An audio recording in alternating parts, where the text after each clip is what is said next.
Straight ahead on the news at 10, we're live in Alexandria, Virginia for the arrival of American Taliban John Walker. Now he'll stand trial, but is there a legal loophole that could help his case?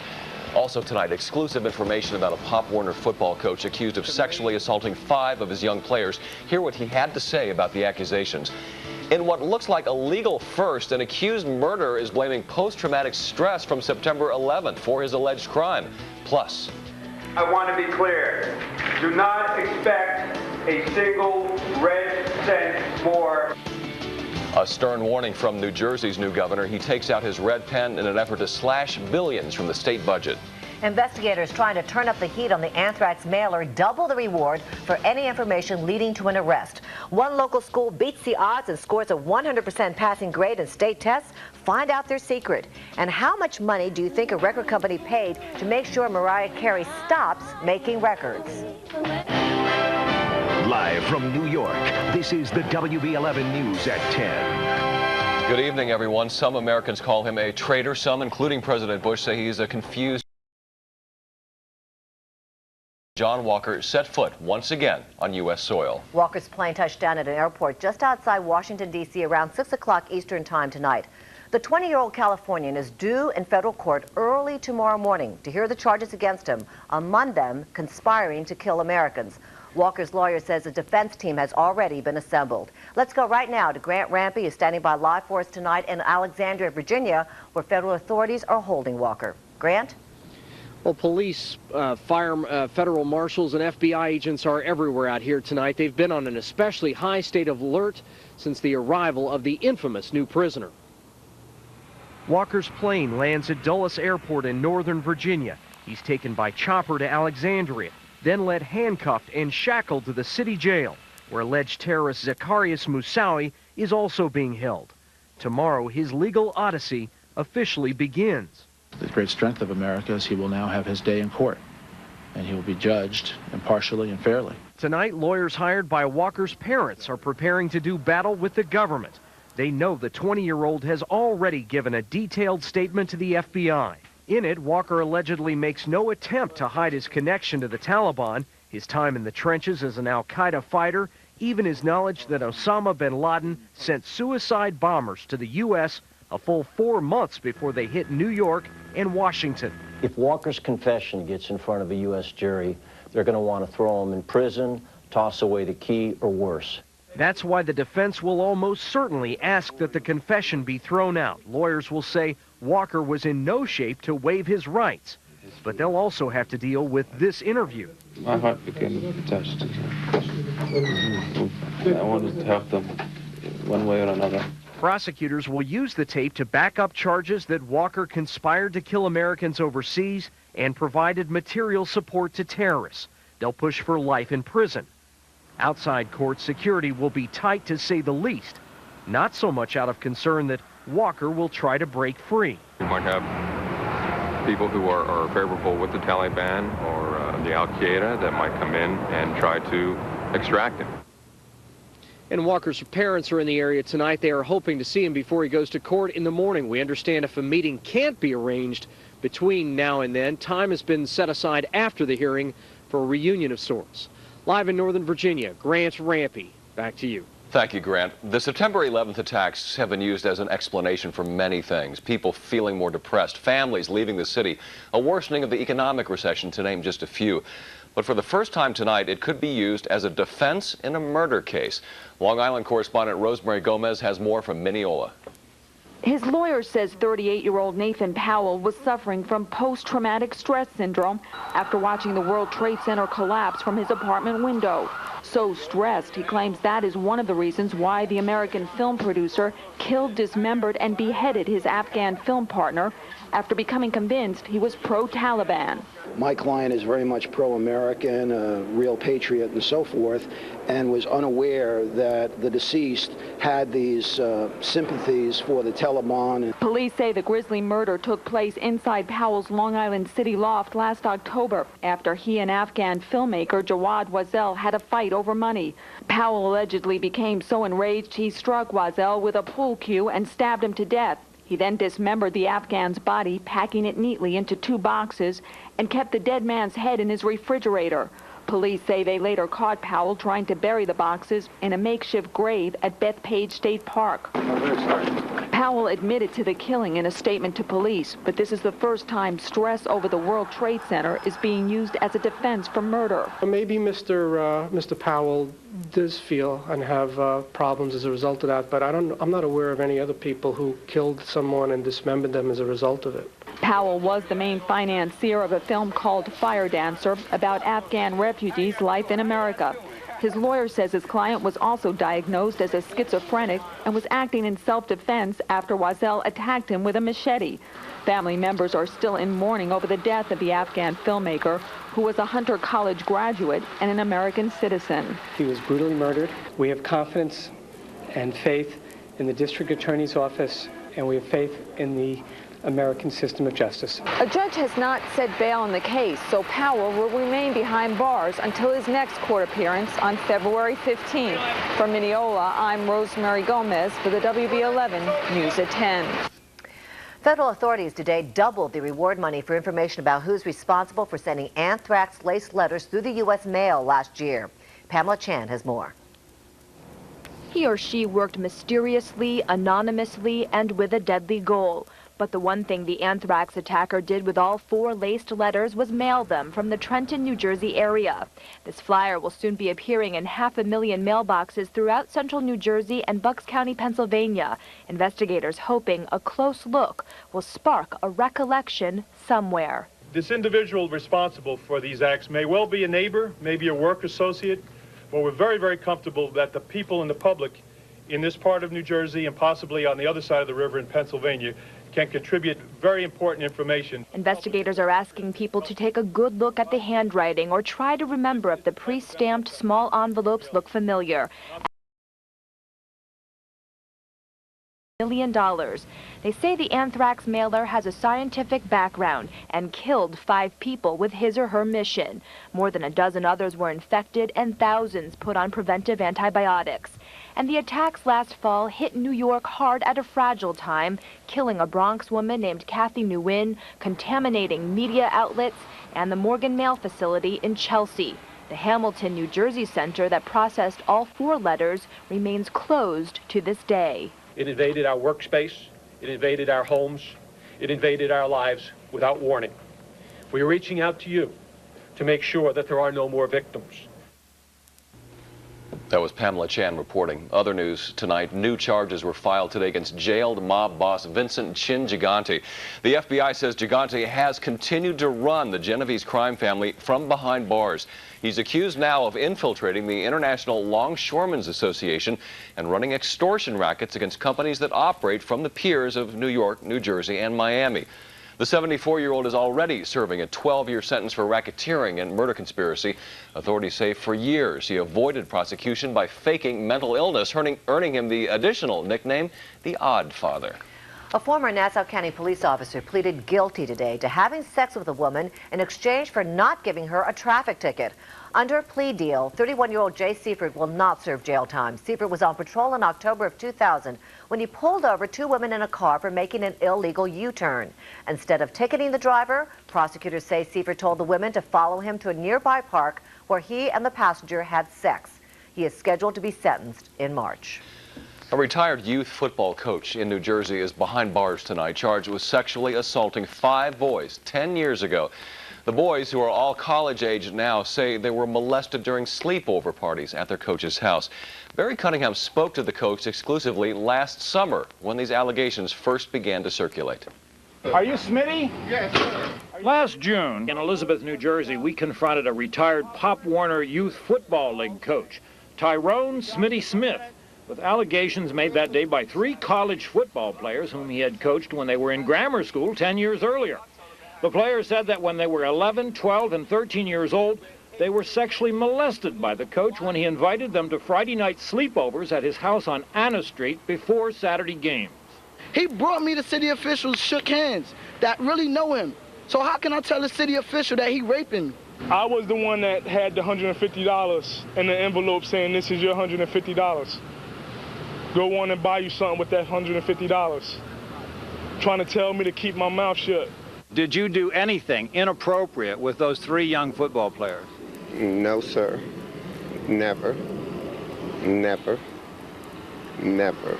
Because police had not been informed of the allegations and there were no formal charges against Smith, we did not broadcast the press conference or the coach's denials until today, after Tyrone Smith was arrested and charged with sexually assaulting 5 young boys, charges that could put him behind bars for 20 years. The coach is being held on $500,000 bail at the Union County Jail.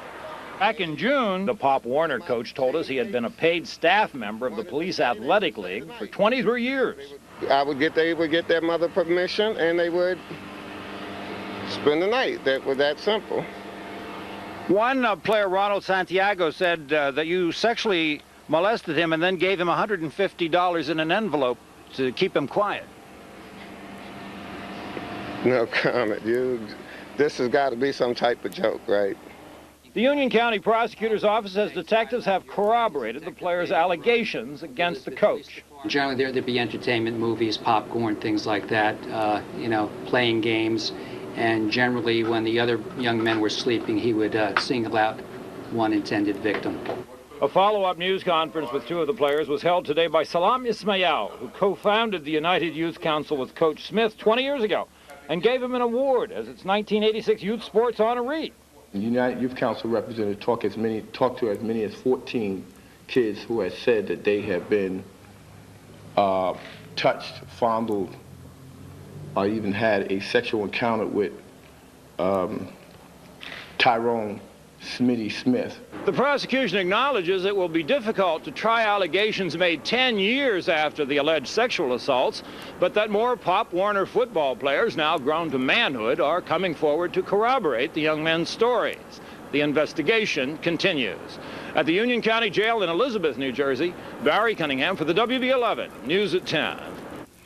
Parents at a school in Brooklyn reacted today to news of an 11-year-old student who was arrested for fondling 5 girls. Police arrested the boy yesterday after some of the victims told their parents what had happened. The incident supposedly occurred over the past 2 months at Intermediate School 201. Parents we talked to found it very hard to believe, but had nothing but praise for school officials. It's amazing. I'm in shock. The girls only came forward on Sunday, and they took the boy out on Tuesday, the first opportunity they were able to, because we were closed on Monday. So I think the school did what they needed to do. The boy is charged with 5 counts of third-degree sex abuse and has been suspended from school. A $10 million lawsuit was filed today by the mother of one of the students shot last week at Martin Luther King High School in Manhattan.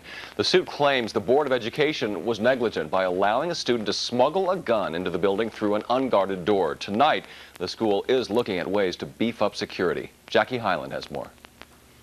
It was the first shooting inside a New York City public school in more than a decade. It happened at Martin Luther King Jr. High School.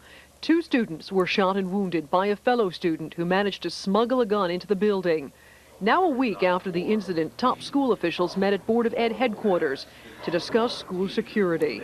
On the day of the event, I was there, and I saw how it responded, and I'm very proud of what the teachers did and the way the kids responded. But school's Chancellor Harold Levy knows what happened was a wake-up call, and now some action needs to be taken. First and foremost, security. Sabrina Pringle is the student body president at MLK High.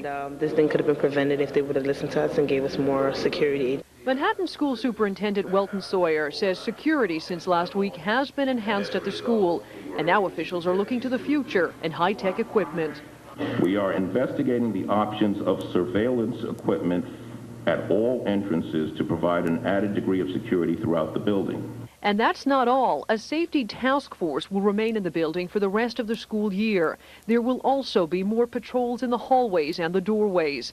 Students who cut school or show up late will be reported to their parents. By and large, I think we really have a good, secure, and a safe and orderly school environment, as you often talk about. This has shaken our sense of it. It's our goal now to restore that confidence and sense of security in our schools. Sabrina Pringle believes with the new security measures, her school environment will be a lot safer. And students also have a renewed commitment from their principal that things will change. In short, I will do everything in my power to work with the entire community to increase student awareness of brotherhood, sisterhood, and cooperation by encouraging our students to live the dream of Dr. Martin Luther King.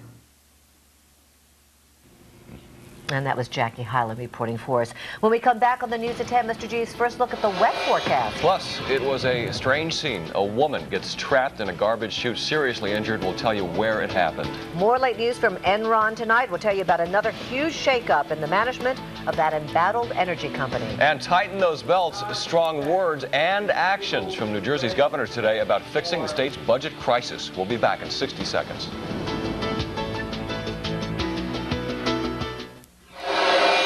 This portion of the news brought to you by Boston Market. Slow down. Did you look up around twilight tonight? It was a purple sky. I did not. To match my outfit tonight. How I don't know what that means. Sorry, I missed that. It was interesting. Let's see what's going to be coming up next, in addition to purple skies. Mr. G. All right, I got slate gray skies. I got rain in the offing, everybody. Starting time about 9 a.m., the heaviest in the afternoon. It ends early evening. The amount of ½ inch, 3/4 of an inch. So it's a tail of rain. You want to see it? There it is across the Ohio Valley, 5 states. You want to fly by it? Let's do that. You want to see a warm front right there, southwest, northeast, and our direction. So once again, rain tomorrow, ½ inch, maybe 3/4 of an inch. It trails off late, and we're going to ask this question: where is the cold air? We'll talk about that 5-day forecast later on. Kaity? Okay, thanks, G. Breaking news to tell you about tonight out of Upper Manhattan. Police say they have shot and killed an armed suspect there. Jackie Hyland is standing by for us right now in Washington Heights with more on this. Jackie. Kaity, and details are pretty sketchy right now. Police are due to hold a press conference at any moment. But in the meantime, let me share the information that I have with you at this time. Just after 7 o'clock tonight, police responded to reports of a man with a gun out here on the street in Washington Heights. When they arrived, they found a male Hispanic in his 30s armed with a shotgun. Officers from the anti-crime unit identified themselves and ordered the man to put the gun down. Instead of putting the gun down, he apparently took off running down the street. Officers took off after him and fired at least 1 round. The suspect was struck in the chest and removed to Columbia Presbyterian Hospital, where he died a short time later. Now, back here at the scene, a shotgun was recovered at the scene. Of course, a full investigation is ongoing tonight, and when we get more information, we will bring it to you. We're live tonight in Washington Heights. Jackie Hyland for the WB11 News at 10. Jim, back to you. All right, thank you, Jackie.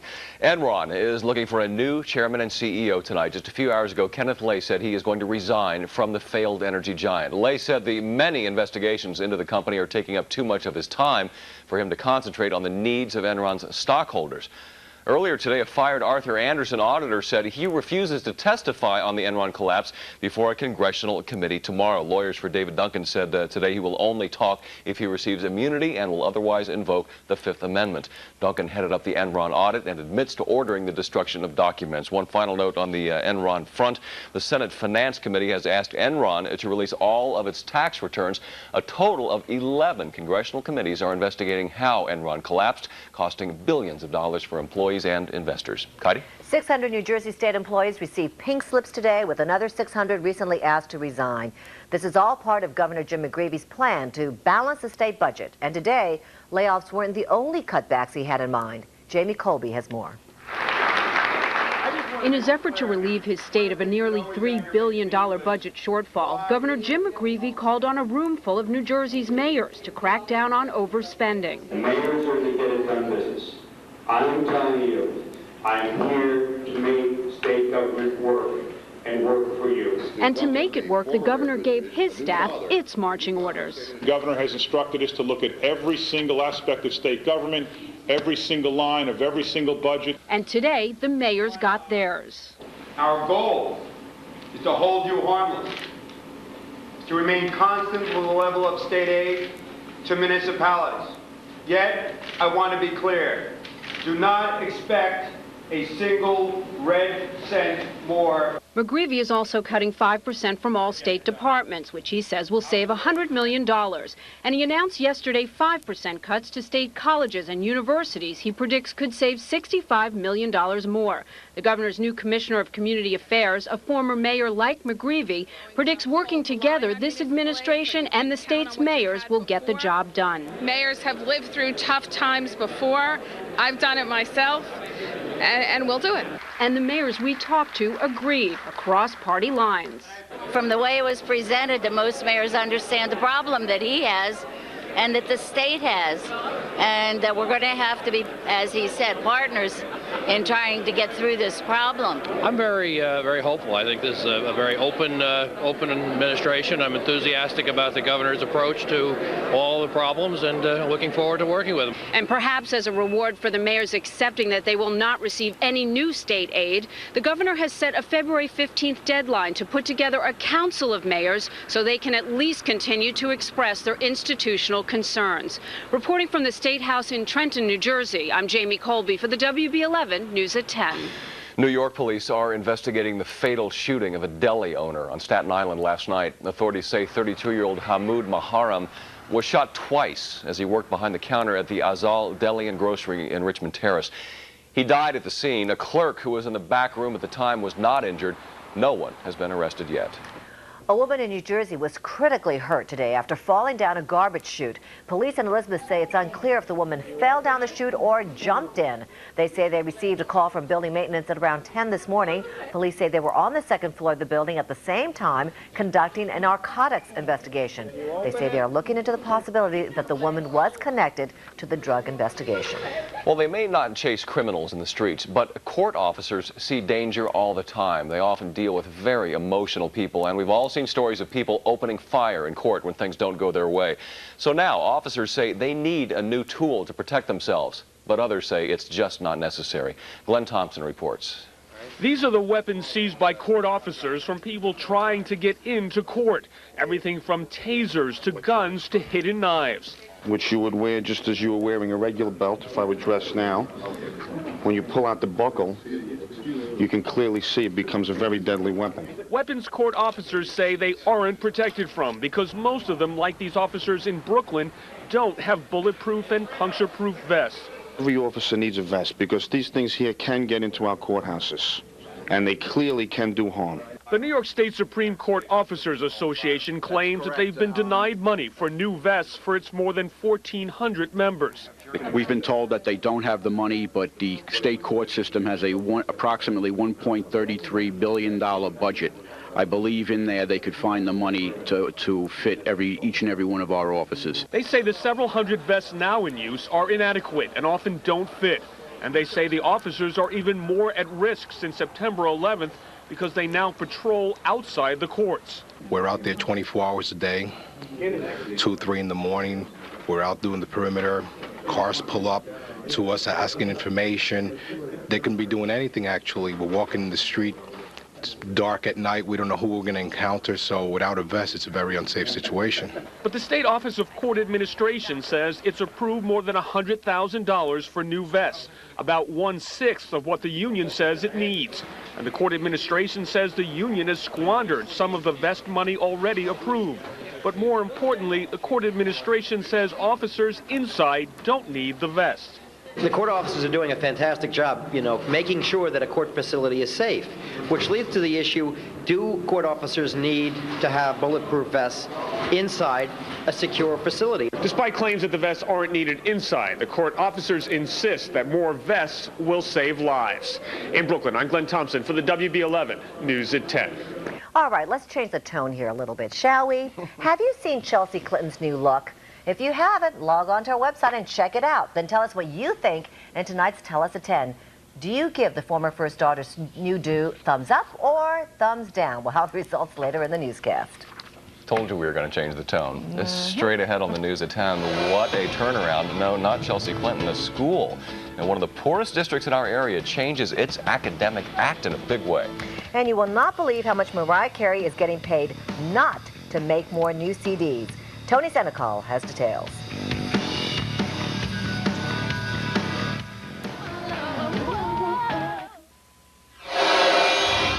This portion of the news brought to you by BMW. Stop dreaming, start driving. The ultimate driving machine.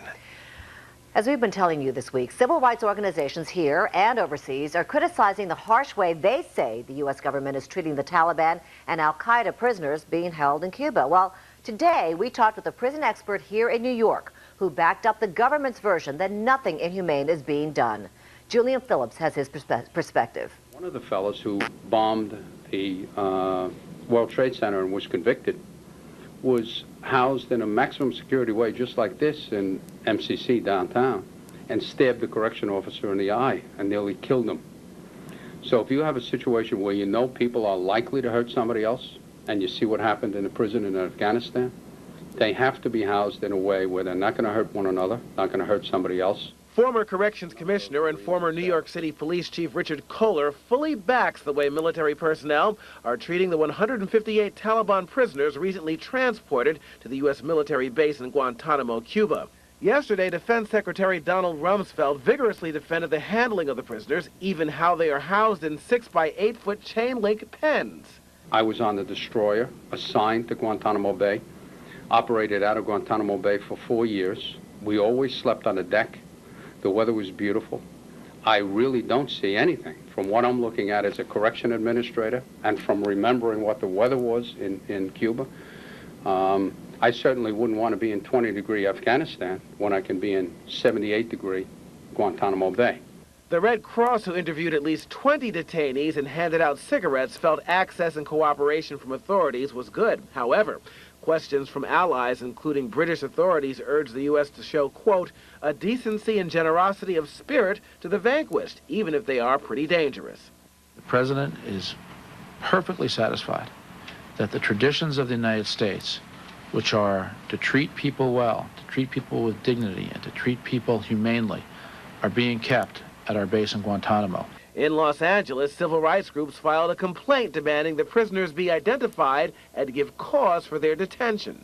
Cause? Well, the government has labeled them unlawful combatants. And while they are not prisoners of war, Defense Secretary Donald Rumsfeld says they are being treated within the guidelines of the Geneva Convention. I'm Julian Phillips for the WB11 News at 10. Families of September 11th victims expressed more anger and outrage about aid funding today during a town hall meeting in New Jersey. That money you're going to give me, that $1.65 million on average, will be zero for me. And how is that going to help me, a woman with 5 children? Family members voiced their concerns over the government's Victims' Compensation Fund has come under fire in recent weeks, largely because of victims' insurance policies, pension funds, and other charitable donations will be deducted from the final award. The fund's special master was on hand to address the family's concerns. This is a no-win game. I think we have tried to balance the needs of the eligible claimants, the families, with the fact that there is taxpayer concern and also what is fair. New York Governor Pataki and State Attorney General Eliot Spitzer announced today that they have filed a written objection to parts of the fund, saying it is flawed. Feinberg is reviewing public comments and is expected to issue final regulations early next month. Students at a school in New Jersey, located in one of the state's poorest districts, have a lot to be proud of tonight. All of the school's 4th graders passed their standardized tests, many of them with flying colors. Vanessa Tyler tells how they did it. Some of the smartest students in the state learn here. If Mrs. Pasternak were a Fortune 500 CEO instead of a 4th grade teacher, last year would have been record profits. It is a lot of pressure. You know, when you're on top, you need to stay on top. Abington Avenue School is definitely on top. 100% of its 4th graders passed their proficiency test last year. Every one of them passed in math, in language arts, and science. And it's really, truly something for them to pass language arts, because we have a problem with language arts because some kids are bilingual. School principal Walter Afflito is proud his kids beat the odds on tests he calls biased.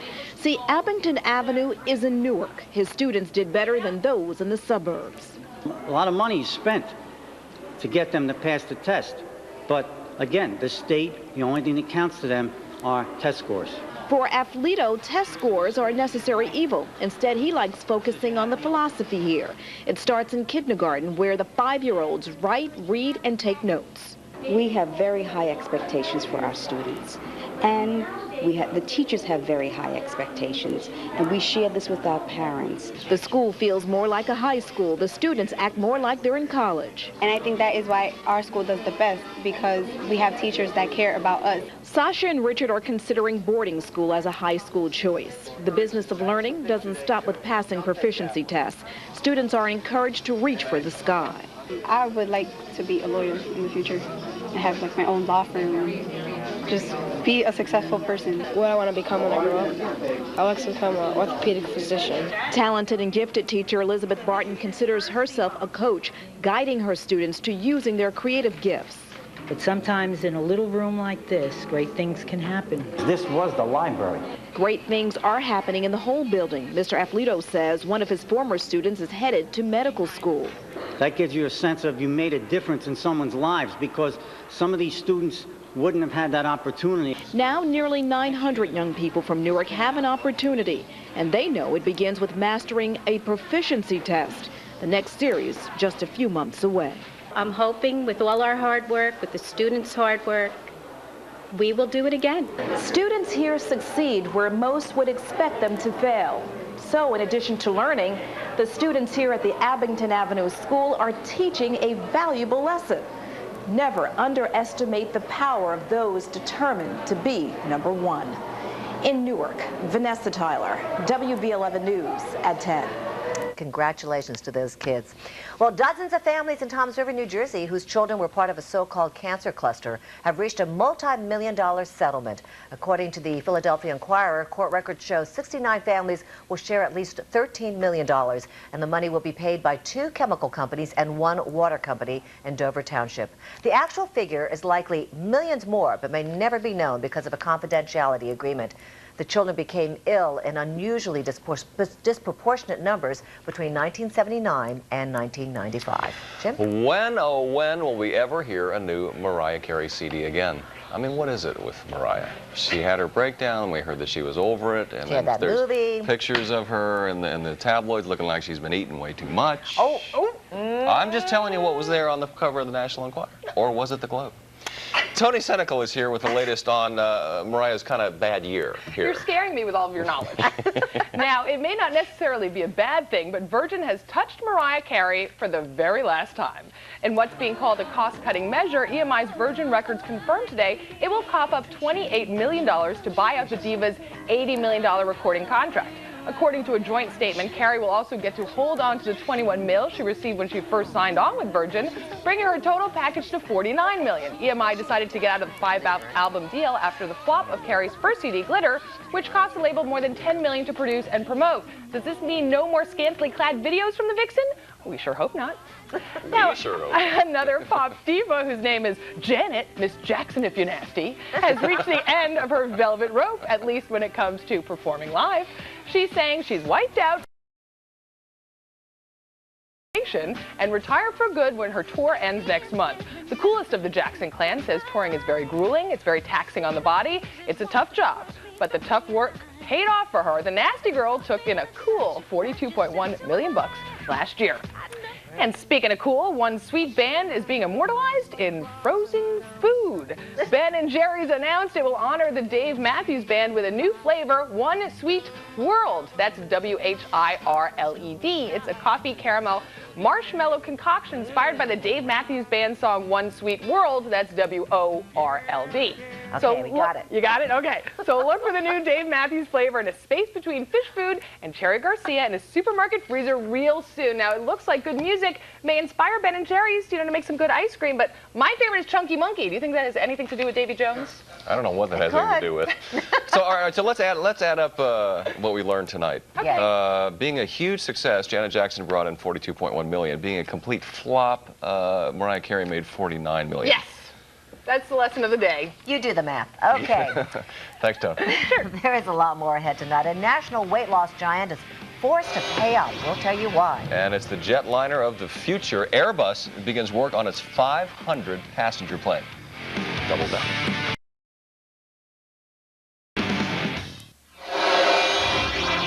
This portion of the news brought to you by ING Direct. Some consumer news. Identity theft was by far the leading consumer fraud complaint reported by authorities last year. Releasing the list today, the Federal Trade Commission said of more than 200,000 complaints reported to law enforcement agencies or consumer groups, 42% involved taking someone else's identity to steal money or commit fraud. 10% of the complaints involved internet auctions. 7% concerned internet services and computers. 6% were based on shop at home and catalog offers. And 5% had to do with advance fee loans and credit protection. For that full list, you can log on to our website at WB11.com. The company LA Weight Loss has agreed to pay New York State more than $100,000 to settle false advertising charges. For the past year, the national weight loss chain advertised their program for only $7 per week, but Attorney General Elliot Spitzer says the actual cost was much more than that. Aside from the annual fee of $376 customers were required to pay up front, Spitzer says they were also required to buy the company's nutrition bars for as much as $28 a week. The president of LA Weight Loss says he agreed to settle to avoid legal expenses, but he did not admit to any wrongdoing. A tech stock rally today made up for most of yesterday's losses in the NASDAQ. Let's go right now to Deborah Costner, who's standing by for us at the business desk with more on all of this. Deborah. Well, good evening, Kaity. The markets rose for the first time in 3 days as semiconductor and also oil stocks led the gains. The Dow Jones Industrial Average eked out a 17-point gain with Walmart leading the Dow, and the NASDAQ rallied over 2%. And ExxonMobil's profit fell 49% in the latest quarter as lower energy prices cut into revenue as oil and natural gas production slowed down. That also means lower gas bills compared with last year, in case you haven't noticed. Also, energy consumption has been under pressure since the U.S. slipped into a recession. And it looks like Walmart is about to overtake ExxonMobil to become the world's biggest company. The discount chain is on track to book over $220 billion in revenue, making it #1 on Fortune 500's list of the world's biggest corporations. And Kmart's bankruptcy is affecting everything from consumers to oil. That's right. Pennzoil Quaker State said Kmart's bankruptcy will cost as much as $20 million in the fourth quarter because of unpaid bills owed by the troubled discount chain. And the world's largest passenger jet is set to fly in 2006. Airbus said it began production today on the A380. It's going to seat 555 passengers. And that kind of brings a whole new meaning to the term Airbus. At the Bloomberg Financial News Desk, I'm Deborah Costner. And Kaity, it never seems like there's 555 people in a plane, does it? I can't really hear you, but I think you said something about the number of people. Yes, I hope they have enough restrooms. You know what I'm saying? Right. Okay, thanks, Deborah. All right, topping tonight's Newsday reports, a common law wife fights for World Trade Center funds. In the city edition, Millie Cabrera's common law husband died on September 11th, but because they never married, Cabrera is not entitled to any of the federal victims' compensation funds. Now her attorney is asking for changes so she and others like her can collect. Some state lawmakers want to make teenagers wait longer to drive. If the new Republican-backed law passes, the legal driving age will be raised to 17 and a half. And you might be in for a surprise when you get your next Cablevision bill. The company has raised prices by as much as $10 a month for its high-speed internet service. Those stories in tomorrow's Newsday. And coming up tonight, he was a true legend on the diamond. Now a baseball great is getting his Wheaties honor again, more than 30 years after the first time. And get out those umbrellas. A wet one may be on the way. Mr. G with all the details.